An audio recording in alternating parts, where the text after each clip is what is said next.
ये वीडियो कितना खौफनाक है ये तो आपको आगे पता चल ही जाएगा। और ये 100% रियल इंसिडेंट है, कोई भी मिर्च मसाला एड ऑन नहीं है, क्योंकि ये कहानी किसी और की नहीं, ये कहानी मेरी खुद की है। और 2018 में जो मेरे साथ उस जंगल में हुआ, उस समय से आज तक यानी कि 2026 तक मैं कभी भी उस रास्ते जाने की हिम्मत आज तक नहीं कर पाया। और ये कहानी शुरू होती है बिहार के एक छोटे से गाँव महुरी से।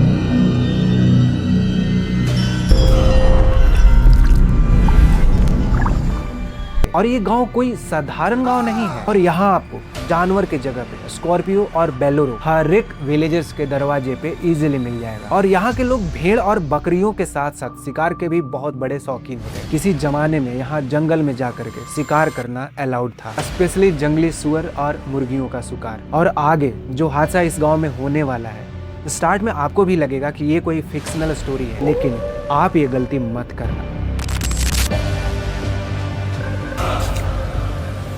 Welcome to my channel. ये बात है 2018 की। मैं 20 साल का लौंडा था और मेरा एक दोस्त अमित जो कि 24 साल का था। और जब भी मैं हॉस्टल से गांव आता तो उसी के साथ मेरा उठना बैठना खाना पीना सब कुछ होता था। और एक दिन अमित बोलता है कि यार इस संडे को ना हम जंगल चलते हैं और मुर्गियों का शिकार करते हैं। और मैंने भी बिना कुछ सोचे समझे उसकी बातों पे भरोसा करके हाँ कह दिया। और मेरे गांव से झारखंड का बॉर्डर बस 10 किलोमीटर पे है और उसी बॉर्डर के नॉर्थ साइड में 5 किलोमीटर के दूरी पे एक जंगल है।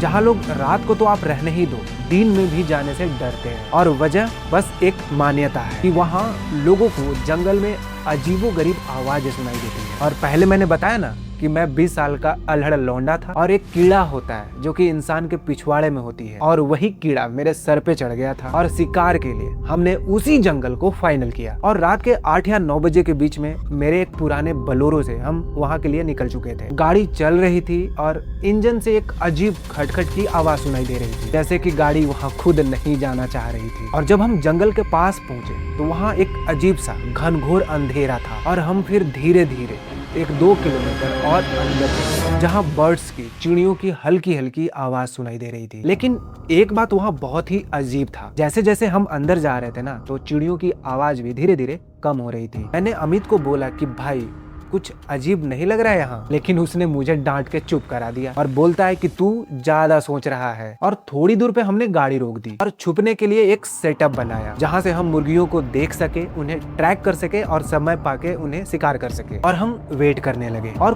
कुछ ही देर बाद हमने कुछ जंगली मुर्गियों को देखा। हम चुप रहे और फिर सही मोमेंट पे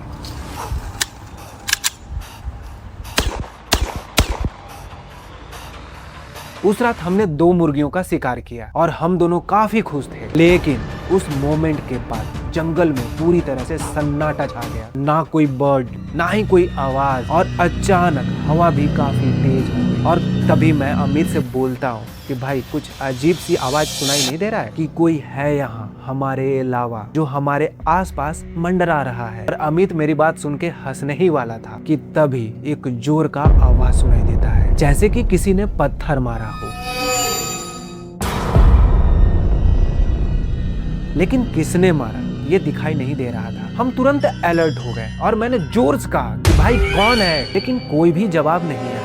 और फिर थोड़ी देर बाद एक और दोबारा से आवाज आई और इस बार की आवाज ना बिल्कुल हमारे पास में थी, जैसे कि कोई हमारा चक्कर काट रहा हो। तभी अमित ने मुझे इशारों से बताया कि भाई वो देख, पेड़ के पीछे कुछ मूवमेंट हो रहा है। लेकिन जब ध्यान से देखा तो वहाँ भी कोई नहीं था। और इतने में हम समझ चुके थे कि वो कोई इंसान नहीं था, क्योंकि फुट स्टेप्स तो आ रहे थे लेकिन कोई दिखाई नहीं दे रहा था। और फिर हल्की सी धीमी सी हंसने की एक आवाज सुनाई देती है। और सच कहूँ तो मेरा हाथ कांप रहा था, मेरे पैर कांप रहे थे। मैंने अमित से कहा कि भाई प्लीज जल्दी अभी कभी यहाँ से निकलो। हम सारे सामान छोड़ के वहाँ से भागने लगे। और जब हम गाड़ी के पास पहुंचे और मैंने जब पीछे मुड़ के उसकी तरफ देखा तो माँ कसम मैंने देखा कि एक लंबा सा आदमी पेड़ के पीछे खड़ा है, लेकिन उसका फेस क्लियर दिखाई नहीं दे रहा था, या फिर शायद उसका मुंडी था ही नहीं। हम सीधा गाड़ी में बैठे और फुल स्पीड से अपने गांव की तरफ भागे। और घर पहुंच के हमने किसी को भी कुछ नहीं बताया। और फिर 1 हफ्ते बाद उसी जंगल में एक विलेजर्स की डेड बॉडी मिलती है, जो कि उसी जंगल में हमारी तरह वो भी शिकार करने गया था। और ये 15वां डेड बॉडी थी जो कि उस जंगल से आई थी। और इसी मुद्दा को लेकर के गांव में पंचायत बैठता है और बृछी काका, जो कि गांव के सबसे बुजुर्ग और उस जंगल को चप्पा चप्पा जानते थे, और वो बताते हैं कि सालों पहले उसी जंगल में एक शिकारी मारा गया था, और वो कैसे मरा ये आज तक किसी को नहीं पता। और वही शिकारी अभी भी लोगों को जंगल में भटका के उन्हें मार देता है, और वो आज भी शिकार कर रहा है। उन लोगों का जो भी उस जंगल में शिकार करने को जाते हैं वे उनका ही शिकार कर लेता है। और उस रात तो हम अपना शिकार नहीं ला पाए, लेकिन एक बात समझ गए कि जंगल में तुम कभी भी अकेले नहीं होते हो, और कभी कभी जो तुम देख रहे होते हो ना वो इंसान नहीं होता। और बाकी ये कहानी आपको कैसी लगी ये कमेंट करके आप बता देना, और ऐसे ही रियल इंसिडेंट के लिए चैनल को सब्सक्राइब कर लो। और बाकी मिलते हैं नेक्स्ट वीडियो में। Thank you for watching.